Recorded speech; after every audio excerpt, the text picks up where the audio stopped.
बिस्मिल्लाहिर्रहमानिर्रहीम। अस्सलाम वालेकुम स्टूडेंट्स। नेक्स्ट टॉपिक है process scheduling. Process scheduling is a technique that is used when there are limited resources and many processes are competing for them. ये technique वहाँ पे इस्तेमाल होती है जहाँ पे कई प्रोसेसेस होते हैं और लिमिटेड रिसोर्सेज होते हैं, और जो प्रोसेस होते हैं वो रिसोर्सेज के लिए compete करते हैं। हर एक प्रोसेस को एग्जीक्यूशन के लिए रिसोर्स चाहिए होता है, तो हर एक प्रोसेस को हमने रिसोर्स प्रोवाइड करना है। अब इसको मैनेज किया जाता है स्केजलिंग के through. Multiprogramming tries to ensure that there is some process running at all time. Multiprogramming इस चीज़ को इंश्योर करती है कि जो कोई ना कोई जो प्रोसेस है हर टाइम एग्जीक्यूट होता रहे, ताकि हम सीपीयू को मैक्सिमम यूटिलाइज कर सकें। This is done to utilize the CPU as much as possible. In time sharing system, the CPU switches so frequently between jobs that the user does not feel that the machine is being shared by many processes or even many users. अब time sharing system में क्या कौन सी technique थी जिसमें multiple processes होते हैं ready for execution, और उन सब के दरमियान में टाइम स्लाइसेस डिवाइड किए जाते हैं, टाइम क्वांटम उनको दिए जाते हैं। हर प्रोसेस आता है थोड़ी देर के लिए एग्जीक्यूट होता है, और जब उसका टाइम ख़त्म होता है तो नेक्स्ट प्रोसेस की एग्जीक्यूशन स्टार्ट हो जाती है। इसमें जो प्रोसेसर होता है वो इतनी तेज़ी के साथ मतलब स्विच करता है एक प्रोसेस से दूसरे पे, कि यूज़र को फील ही नहीं होता कि कई जो प्रोसेस है वो एग्जीक्यूट हो रहे हैं। The system has more than one processor. अगर सिस्टम के पास एक से ज़्यादा प्रोसेसर हो then it is possible to execute more than one process at the same time. अगर तो एक से ज़्यादा प्रोसेसर हैं तब तो पॉसिबिलिटी है कि एक वक्त में एक से ज़्यादा प्रोसेसेस को एग्जीक्यूट किया जा सके इन अ सिंगल प्रोसेसर सिस्टम। लेकिन जहाँ पे एक प्रोसेसर है, only one process can be executed at any given time. वहाँ पे सिर्फ एक किसी भी मतलब दिए गए टाइम में सिर्फ एक प्रोसेस को एग्जीक्यूट किया जा सकता है। If there are more processes then the operating system must schedule the processes. अब ये दोनों एनवायरनमेंट की बात हुई है कि एक तो एनवायरनमेंट ये कि मल्टीपल प्रोसेसर्स हैं और प्रोसेसेस भी एक मल्टीपल है, मतलब फिर भी जो प्रोसेसेस है उनकी तादाद प्रोसेसर से ज़्यादा है, सीपीयू से ज़्यादा है। वहाँ पे भी क्या होगा, स्केजलिंग होगी। और अगर एक प्रोसेसर और मल्टीपल प्रोसेसेस हैं तब तो फिर जो है वो लाजमी तौर पर स्केजलिंग होगी, ताकि हर एक प्रोसेस को जो है वो एग्जीक्यूट किया जा सके। It means that some processes will be executed and the other will have to wait. कुछ एग्जीक्यूट होंगे, कुछ वेट करेंगे। There are many strategies for deciding which process should be assign the CPU. यहाँ पे कई स्ट्रेटजीज हैं जो कि ये डिसाइड करती हैं कि किस प्रोसेस को सीपीयू असाइन किया जा सके। इन शॉर्ट, अगर हम प्रोसेस स्केजलिंग की बात करें तो सिस्टम के अंदर, चाहे सिस्टम मल्टी प्रोग्रामिंग सिस्टम हो चाहे टाइम शेयरिंग सिस्टम हो, वहाँ पे एक प्रोसेसर है या मल्टी प्रोसेसर है, हमेशा जो प्रोसेसेस की तादाद है वो प्रोसेस से ज़्यादा होती है। तो वहाँ पे हमने हर एक प्रोसेस को एग्जीक्यूट करना होता है, तो उसकी स्केजलिंग करनी पड़ती है ताकि उस हर एक प्रोसेस को जो है वो एग्जीक्यूट किया जा सके।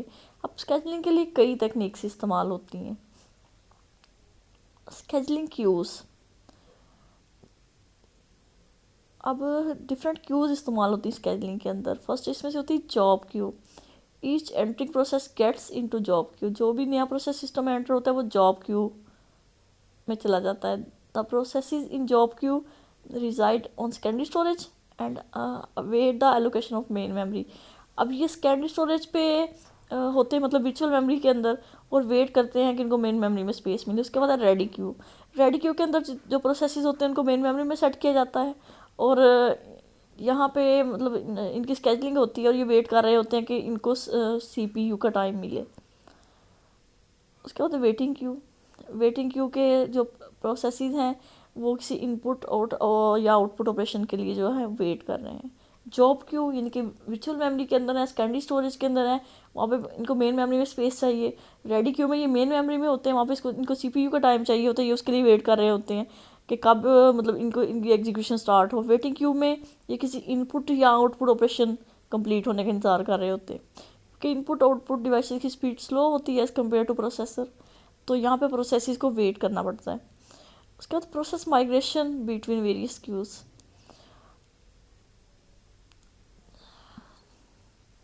जब भी मतलब किसी भी प्रोग्राम की एग्जीक्यूशन स्टार्ट होती है तो जो प्रोसेस होता है वो जॉब क्यू में होता है, इसके बाद वो रेडी क्यू में आता है। इस तरीके से जो है वो रेडी क्यू से सीपीयू के पास जाता है। यहाँ पे चांस होता है कि उसने अपनी एग्जीक्यूशन कंप्लीट कर ले और एंड हो जाए, या फिर जो है वो टाइम शेयरिंग सिस्टम की वजह से इंटरप्ट जनरेट हो, वो दोबारा से रेडी क्यू में आ जाए, या फिर उसने कोई इनपुट या आउटपुट ऑपरेशन परफॉर्म करना है तो उसके लिए वो वेटिंग क्यू में चला जाए। मतलब अपने लाइफ टाइम में सिस्टम एंटर होने से लेकर एग्जिट होने तक वो डिफरेंट क्यूज़ में जाता है एक से दूसरी के अंदर। तो इसको जो है वो प्रोसेस की माइग्रेशन कहते हैं। उसके बाद है स्केजुलर। अब स्केजुलर क्या है? A process is placed in different scheduling queues throughout its lifetime. अपने लाइफ टाइम में जो प्रोसेस हैं वो डिफरेंट क्यूज़ के अंदर जो है वो जाते हैं, मतलब रेडी क्यू, फिर सीपीयू के पास, फिर कभी वेटिंग क्यू, कभी दोबारा से रेडी क्यू।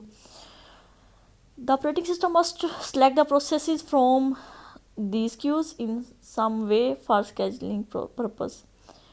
अब ऑपरेटिंग सिस्टम क्या करता है कि प्रोसेसेस को सिलेक्ट करता है इन क्यूज से और किसी ना किसी तरीके से उनकी स्केजलिंग करता है।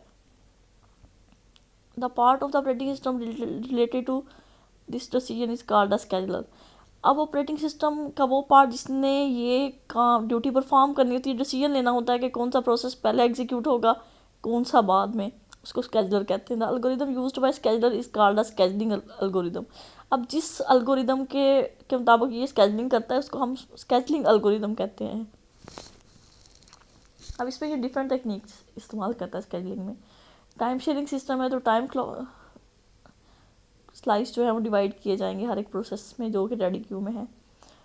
अगर जो है वो प्रायोरिटी सिस्टम है, प्रायोरिटी बेस्ड सिस्टम है, तो उसमें जिस प्रोसेस की प्रायोरिटी हाई होगी उसको पहले एग्जीक्यूट किया जाएगा, जिसकी लो होगी उसके बाद, मतलब इसके अकॉर्डिंग प्रायोरिटी के अकॉर्डिंग स्केजुलिंग होगी। अगर फर्स्ट कम फर्स्ट सर्विस की फर्स्ट सर्व की तकनीक इस्तेमाल होती है सिस्टम के अंदर, तो फिर जो पहले मेन मेमोरी में आएगा उसको पहले स्पेस मिलेगी। मतलब ये सिस्टम टू सिस्टम वेरी करता है कि वो कौन सा एल्गोरिदम या कौन सी तकनीक इस्तेमाल कर रहा है प्रोसेस स्केजुलिंग के लिए, लेकिन जो भी तकनीक होगी उसके अकॉर्डिंग जो ऑपरेटिंग सिस्टम का पार्ट स्केजुलिंग करेगा उसको स्केजुलर कहा जाएगा। अब 3 टाइप्स होती हैं स्केजुलर की जो कि यूज़ होती हैं सिस्टम के अंदर। इसमें से फर्स्ट टाइप जो होती है long term scheduler. Long term scheduler और job scheduler is use to select a job और user program from job queue to the ready queue in main memory. जो लॉन्ग टर्म स्केजुलर होता है या फिर जॉब स्केजुलर भी इसको कहा जाता है, ये क्या करता है, एक प्रोग्राम को सिलेक्ट करता है जॉब क्यू से रेडी क्यू में। मतलब सेकेंडरी स्टोरेज पे एक प्रोसेस है वर्चुअल मेमोरी के अंदर, उसको वो मेन मेमोरी में लेके आता है। The job becomes a process after it has been added to the ready queue in memory. जैसे ही कोई जॉब मेन मेमोरी में आती है वो रेडी क्यू का हिस्सा बन जाती है। मतलब रेडी वो प्रोसेस बनता है, वो प्रोसेस अब रेडी फॉर एग्जीक्यूशन है। The long term scheduler controls the number of processes in memory also known as the degree of multiprogramming. जो लॉन्ग टर्म स्केजुलर है इसने क्या करना होता है, इसने जो प्रोसेसेस की तादाद है मेन मेमोरी के अंदर उसको कंट्रोल करना होता है। इसको हम कहते हैं degree of multiprogramming. The system में slow down if too many processes are loaded into memory. अगर मेमोरी में जो लोड होने वाले प्रोसेसेस की तादाद जो है वो ज़्यादा हो जाए तो मेमोरी स्लो हो जाती है। However too few processes in the memory means that the system is not being utilized efficiently। लेकिन अगर कम है प्रोसेसेस की तादाद तो फिर इसका मतलब है कि हम मेन मेमोरी को जो है वो अच्छे तरीके से यूटिलाइज नहीं कर पा रहे। मतलब ये है कि ना तो प्रोसेसेस की तादाद बहुत ज़्यादा करनी है कि मेमोरी स्लो हो जाए, ना बहुत कम रखनी है कि उसको प्रॉपर्ली यूटिलाइज ना किया जा सके, बल्कि उसको बैलेंस करना है। The average rate of process creation must be equal to the average departure rate of processes leaving the system if the degree of multiprogramming is stable. अब क्या होता है, जो प्रोसेस अपना काम कंप्लीट कर लेता है वो सिस्टम से एग्जिट कर जाता है। मतलब मेन मेमोरी में जो उसकी स्पेस होती है या एरिया जो उसको एलोकेट होता है वो इसको फ्री कर देता है। तो वहाँ पे मतलब जितने प्रोसेसेस जो कि सिस्टम से एग्जिट कर रहे हैं नए क्रिएट होने वाले प्रोसेसेस की तादाद भी उतनी होनी चाहिए, मतलब दोनों बैलेंस होने चाहिए। इसको हम कहते हैं कि जब ऐसी सिचुएशन हो कि एग्जिट होने वाले प्रोसेसेस की तादाद न्यू क्रिएट होने वाले प्रोसेसेस के इक्वल हो, तो हम कहते हैं कि डिग्री ऑफ मल्टी प्रोग्रामिंग जो है वो स्टेबल है। The long term scheduler may be invoked only when the process leave the system. ये तब एग्जीक्यूट होता है या एक्टिव होता है जब कोई प्रोसेस सिस्टम से एग्जिट कर जाता है, टर्मिनेट हो जाता है। It then decides the next process to be executed. इसने तब ये डिसाइड करना होता है कि नेक्स्ट कौन सा प्रोसेस है जो कि एग्जीक्यूशन के लिए मेन मेमोरी में आएगा। इन शॉर्ट, अगर हम बात करें तो लॉन्ग टर्म स्केजलर क्या है, ये ऑपरेटिंग सिस्टम का वो पार्ट है जिसने मेन मेमोरी के अंदर डिग्री ऑफ मल्टी प्रोग्रामिंग को स्टेबल रखना होता है। जो प्रोसेसेस होते हैं, क्योंकि मेन मेमोरी की जो स्पेस है वो कम होती है, तो जितने प्रोसेस रेडी होते हैं एग्जीक्यूशन के लिए उसमें से कुछ को मेन मेमोरी में लेके आ जाता है, कुछ वर्चुअल मेमोरी मतलब हार्ड डिस्क का कुछ पार्ट वर्चुअल मेमोरी के तौर पे यूज़ किया जा सकता है। कोई भी प्रोसेस तब तक एग्जीक्यूट नहीं हो सकता जब तक कि उसका डाटा, उसका कोड वो मेन मेमोरी के अंदर लोड ना हो। अब जब भी कोई प्रोसेस जिसको एग्जीक्यूट करवाना होता है उसको मेन मेमोरी में स्पेस एलोकेट की जाती है। अब कौन सा प्रोसेस, मतलब कई प्रोसेस क्रिएट हो रहे होते हैं जिनको जो वर्चुअल मेमोरी के अंदर मौजूद होते हैं। अब किस प्रोसेस को मेन मेमोरी में लेके आने और इसको जो है वो इसका डिसीजन लॉन्ग टर्म स्केजलर करता है। अब ये डिसीजन किस बेस पे होता है कि जैसे ही कोई प्रोसेस सिस्टम से एग्जिट करता है, एक नया प्रोसेस जो है वो एक या नई जॉब जो है उसको मेन मेमोरी में लेके आना होता है। क्यों? ताकि degree of multi programming stable रहे, ना तो प्रोसेसेस की तादाद बहुत ज़्यादा हो कि मेमोरी की जो स्पीड है वो स्लो डाउन हो जाए, ना बहुत कम हो कि हम मेमोरी को एफिशिएंटली यूज़ ना कर सकें। उसके बाद होता है short term scheduler. The short term scheduler is also known as CPU scheduler. इसको CPU स्केजलर भी कहा जाता है। It selects a process from ready queue and allocates CPU to that process for execution. इसने अब क्या करना होता है, इसने मेन मेमोरी में से प्रोसेस को सिलेक्ट करना है और इसको CPU एलोकेट करना है ताकि वो प्रोसेस एग्जीक्यूट हो सके। The short term scheduler is invoked very frequently and must be very fast. ये बहुत तेज़ी के साथ एग्जीक्यूट होता है और बहुत ये फास्ट होना चाहिए। Process is typically allocated the CPU for a very short period of time. एक प्रोसेस को आमतौर पे मतलब बहुत कम टाइम के लिए CPU मिलता है। It is moved back to ready queue after the given time is over. जैसे ही उसका टाइम एंड होता है वो वापस जो है वो रेडी क्यू में आता है, इनकी मेन मेमोरी में आता है। It may be executed only for a few milliseconds. हो सकता है कि ये सिर्फ चंद मिली सेकेंड एग्जीक्यूट हुआ हो। ये उस तकनीक की बात हो रही टाइम शेयरिंग तकनीक की, जहाँ पे टाइम स्लाइस दिए जाते हैं हर प्रोसेस को एग्जीक्यूशन के लिए। The short term scheduler then selects the next process to execute from the ready queue. अब शॉर्ट टर्म स्केजलर ने सिलेक्शन करनी है कि कौन सा प्रोसेस जो है वो रेडी क्यू से सिलेक्ट होना है और किसने एग्जीक्यूट होना है। Thus the short term scheduler make scheduling decision much more frequently than the long term and mid term स्केजलर।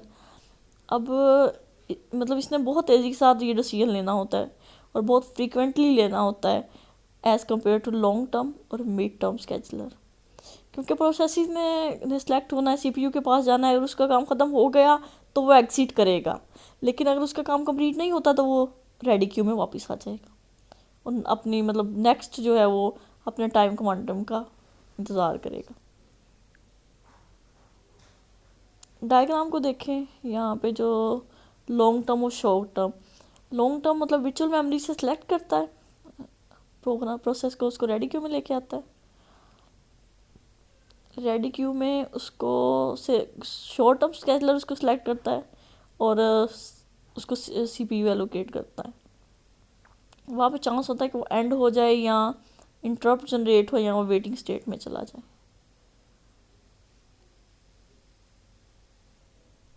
उसके बाद है मीडियम टर्म स्केजलर।